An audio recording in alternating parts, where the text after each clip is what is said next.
The morning the little girl came running through the marble lobby of the Titan Holdings Tower. Everything that followed was already destined to change. Her small shoes slapped wildly against the polished floor, her hair tangled, her face pale with terror, her dress stained with dust and something far darker than dirt. She didn't cry. She didn't scream. She simply ran straight toward the man pushing the janitor's cart, grabbed his sleeve with both hands, and gasped the words that would shake the lives of everyone who heard them. "They beat my mom. She's dying." The janitor froze. The entire building seemed to hold its breath with him. Before this story unfolds any further, if you believe in kindness, second chances, and the power of unexpected heroes, please take a moment to like this video, comment, share it with someone who needs hope today, and subscribe to the channel. Your support helps these stories reach hearts that desperately need them. The little girl's name was Lily Carter. She was 6 years old. Her father, Daniel Carter, was the billionaire CEO of Titan Holdings, one of the most powerful corporations in the city. Yet in that moment, none of that mattered. She wasn't a CEO's daughter. She wasn't rich or protected or important.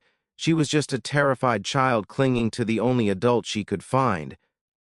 The janitor's name was Miguel Alvarez. Most people barely noticed him.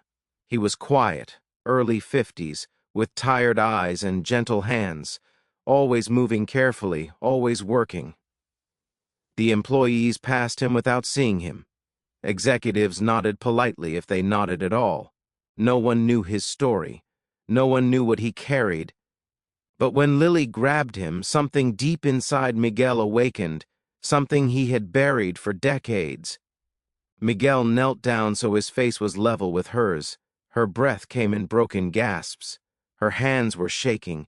He could see bruises on her arms, not from falling, but from being grabbed too hard.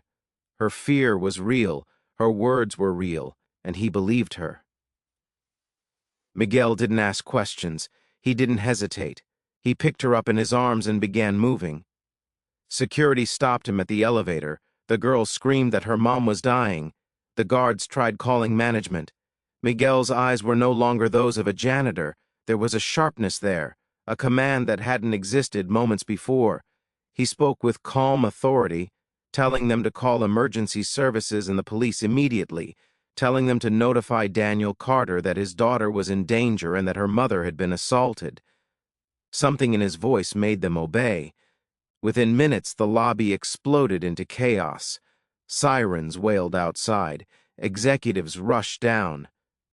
Daniel Carter stormed in, his face pale, his expensive suit forgotten, his world collapsing when he saw his little girl in the janitor's arms. Lily leapt into her father's chest and sobbed everything she had seen: how men broke into their apartment, how they hit her mom, how she ran until her legs burned, how she didn't know what to do except find someone, how the janitor helped her. An ambulance sped away toward the hospital with Lily's mother unconscious inside. Daniel rode with them, holding her hand, while police sealed the building and began questioning witnesses. And standing quietly near the wall was Miguel, his mop bucket forgotten, his heart pounding like it hadn't in years. At the hospital, the truth unfolded.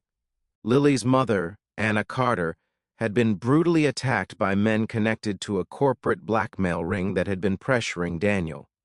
The attack wasn't random. It was a warning. The police launched an investigation, but leads were thin. The men were professionals. No fingerprints, no cameras, no witnesses, except Miguel. Miguel had seen the men that morning near the building entrance. He remembered their posture, their eyes, the way one of them favored his left leg, the tattoos barely visible beneath a sleeve.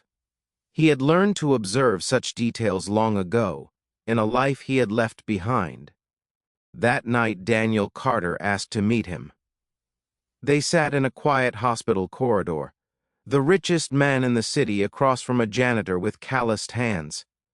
Daniel thanked him for saving his daughter, offered him money, a new job, anything he wanted. Miguel shook his head. He didn't want money. He only wanted to help find the people who hurt Anna. Something in Miguel's voice made Daniel listen. Miguel explained that years ago he had been a military medic and later worked in intelligence overseas. He had been trained to track, identify, and dismantle criminal networks. After losing his family in a war zone, he disappeared into civilian life, carrying grief too heavy to bear. Cleaning floors in silence was easier than remembering who he used to be. Daniel stared at him, stunned. Miguel told him he recognized the tactics used in the attack. He believed the men were part of a private mercenary ring that sold lessons to corporations. He offered to help the police quietly, using his experience, without drawing attention. Daniel agreed. Over the next days, Miguel became invisible to everyone except Daniel and a small police task force. He studied footage from surrounding blocks, reconstructed movement patterns, cross-referenced vehicle types, identified a shell company used to rent the attacker's van. His mind, long asleep, came alive. Within a week, they located the group's safe house. The police moved in at dawn. 6 men were arrested. Weapons, phones, records of payments, everything needed to dismantle the blackmail ring. When interrogated, the men confessed. They named the corporate enemies who had ordered the attack. Anna Survive, Ed. The city exploded with headlines.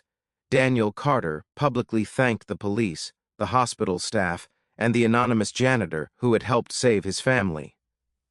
Miguel's name remained out of the papers by his own request. But inside Titan Holdings, nothing was the same. Daniel insisted Miguel leave the janitor's position and join the company as a security consultant. Miguel resisted at first, but Lily convinced him. She visited him every day at the hospital where her mother recovered, sitting beside him, holding his hand, calling him her hero. Miguel accepted. Months passed. Anna healed. The criminals were sentenced.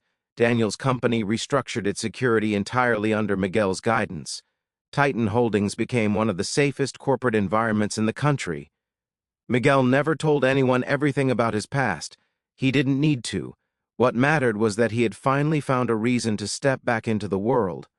On Lily's 7th birthday, Daniel hosted a quiet dinner. He raised a glass to the man who had saved his daughter, his wife, and his future. Miguel, overwhelmed, said nothing, but his eyes were wet. And Lily hugged him the tightest of all. Near the end of this story, if it has touched your heart, if it reminded you that heroes don't always wear suits or uniforms, please like this video, share it with someone you love, and subscribe to the channel so we can continue telling stories that heal and inspire.